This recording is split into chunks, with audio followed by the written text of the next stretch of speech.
කිව්වේ මිනිත්තු 5ක් කියලා මොන රෝලේ නවඳුරා ගනිමු කියලා අපි ගණන් කරලා රිපෝට් ටික යවුවා රිපෝට් වලට මොකද උනේ දන්නවද ඔහෙලා ගොවියා හඬනවා වගාව කෙලවෙලා වඳුරෝ නටනවා ගහ කොළ හොලවලා ලේනුම් පනිනවා අඹ ගෙඩි ගලවලා මොන රුදුවනවා වතු පිටි නලවලා හමි විඩේ ආව ඇමතිතුමාගෙන් ගණන් කරමු මුන් මිනිත්තු 5කින් අනේ පෑන කොළයක් අතෙන් නරන් බැස්සනේ මිදුලට අපේ තරක් වඳුරන් ගනින්න එන්නයි කිව්වා මොනරුන් ලේනුම් ගනින්න කිව්වා සවයට යව්වට වැඩ බැරි තාසන් ඉගෙන ගන්න මේ අපි හොද පාඩම් වඳුරන් ගනින්න එන්නයි කිව්වා මොනරුන් ලේනුම් ගනින්න කිව්වා සවයට යව්වට වැඩ බැරි තාසන් ඉගෙන ගන්න මේ අපි හොද පාඩම් ඉතින් කිව්වා මේ දත්ත හොඳයි නම්බර් බලද්දී ආස හිතෙයි රිපෝර් එකේ නම් මිලියන 5යි මොකක් කරන්නද තව නොදනී අසරණ ගොවියා තවමත් හොල්මන් අස්වනු තවමත් වඳුරගේ සෙල්ලම් මොනරුන්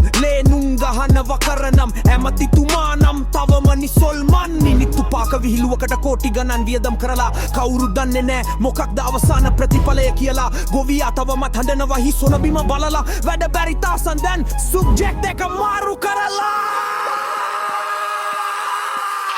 වඳුරන් ගනින්න එන්නයි කිව්වා මොනරුන් ලේනුම් ගනින්න කිව්වා සවයට යව්වට වැඩ බැරි තාසන් ඉගෙන ගන්න මේ අපි හොද පාඩම් වඳුරන් ගනින්න එන්නයි කිව්වා මොනරුන් ලේනුම් ගනින්න කිව්වා සවයට යව්වට වැඩ බැරි තාසන් ඉගෙන ගන්න මේ අපි හොද පාඩම් රට බලා ඉන්නවා ඊළඟ සැලැස්ම කියලා ලෙනා තවමත් පනිවා බල්ටි ගහලා වඳුරු රිලා දැන් VIP crew මොනරෝ නටනවා කියලා තැන් ගියූ ඉගෙන ගත්ත අපි නියම පාඩමක් බලය වැඩකරුවන්ට දිය යුත්තක් නිකං කක ඇඳ අනුන්ගේ ජොක්කු ඉන්න උන් හටදි පම්පුන්නක්කු